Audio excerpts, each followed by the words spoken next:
Welcome. Thank you. Are you okay, Elmi? Is everything will work for you? Shall I just begin? Yes, whenever you are ready. Let's Brilliant. just see if Elmi can share the screen if she needs it. Thank you. Okay, well, hello everybody. I'm Sebastian and I'm here representing Campaign4Change. We're a group of self-advocates in the UK. With our Always in Lockdown campaign, we've been aiming to make people aware that the restrictions imposed on people during the pandemic were already a part of everyday life for many people with support needs.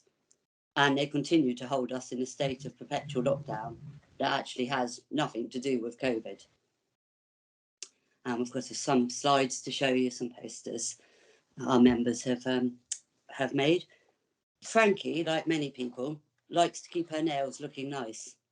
During the COVID lockdown, lots of people complained about having to have their nails done at home and longed for the salons to reopen so they could enjoy the experience of going out and having their nails done professionally. Frankie has always struggled to access a salon of her choice. Some places that claim to be wheelchair accessible are only accessible to certain sized wheelchairs.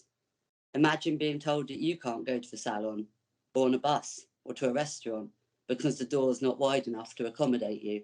And this is what Frankie's having to deal with all the time. Next slide, please, Elmi. Okay. What if you are able to go out and find somewhere fully accessible to enter? What happens when it's time to go to the toilet? When I go out with a good friend of mine, he has to go home at lunchtime if he wants to remain dry, as there are no hoists or adult-sized changing benches fitted in most disabled toilets. If he chooses to stay out, then he has to wear extra pads and be left wet all day. That shouldn't be a choice that anyone has to make. And certainly when I go out, I'm not having to plan ahead about the toilet. We have the next slide. Okay. Me and many of my friends require one-to-one support when we leave the house. This means we may not be able to leave the house at all if there aren't enough staff available on a shift. This can be due to difficulties employing enough support workers across the care sector, but can also be due to an individual requiring one-to-one support, but the local authority not funding enough hours to enable the pursuit of a fulfilling life. The next slide, thank you. If our one-to-one support needs involve support with managing our behaviour in a safe way, then we can find ourselves heavily medicated and housed in locked units with no access to the community. We ask that we're given a chance to learn skills and to be helped by well-trained staff. I myself was held in a locked unit for around a year and was told that I would never be able to go outside because of the severity of my autism.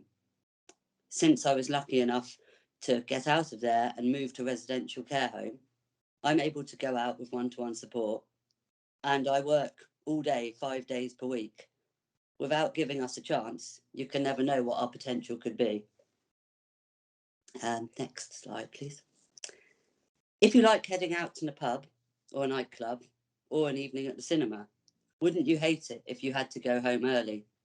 That's the struggle faced by people with support needs who may have to leave the party just as it's getting started, simply because they have to be home by, for instance, 7:30 to have help with personal care, and then be put to bed so that the staff have time to make their visits to other clients before the end of their shift.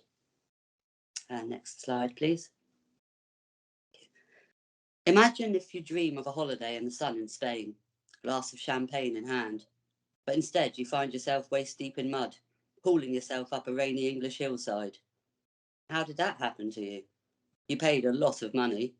In fact, you paid extra because you had to pay for your holiday and your support staff's holiday and the support staff's wages. But still, bad luck, you have to go where everyone else in your care home is going. We would like it if it could be possible for individuals to have their own choices respected on where they want to go on holiday. And our final slide. Thank you. In order to do new things, the support staff need to carry out a risk assessment. Sometimes they identify the risks, realise it's dangerous, and then decide that it's a reason for us not to do this thing at all. We need to educate all support workers, how to use risk assessments as a way to help us to succeed. A good example that I can think of risk assessing for myself is when I wanted to start work at a cafe. And so together with staff, we looked at the potential risks, such as me wandering off into the road or getting upset with the noisy and crowded environment. We realised that although there were some serious concerns, we could make it safe. The cafe said that I can wear my ear defenders at work, and a member of kitchen staff could provide one-to-one support to me, and a quiet corner could be set up for me if I needed to take some time out. However, it should also be noted that risk assessments need to be conducted in a timely fashion, so that the start date of work doesn't have to be delayed by a further month due to simply the paperwork not having been completed yet.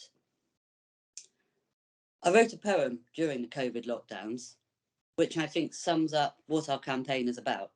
So I shall finish by reading that to you all. Since lockdown started, everyone has a lot to say about the pain of not being able to come and go.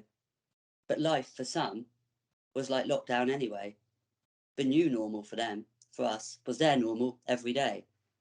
They were stuck in their houses. Did anyone know? Since lockdown started, everyone has a lot to say.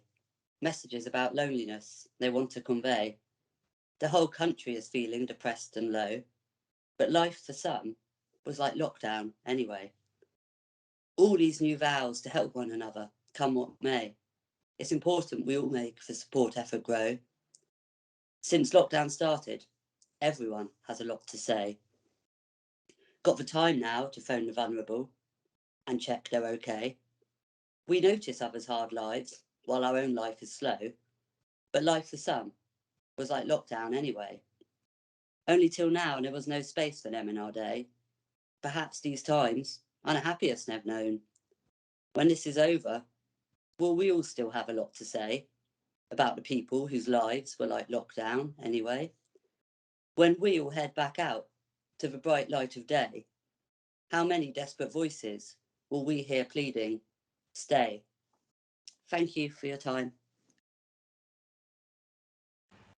Thank you.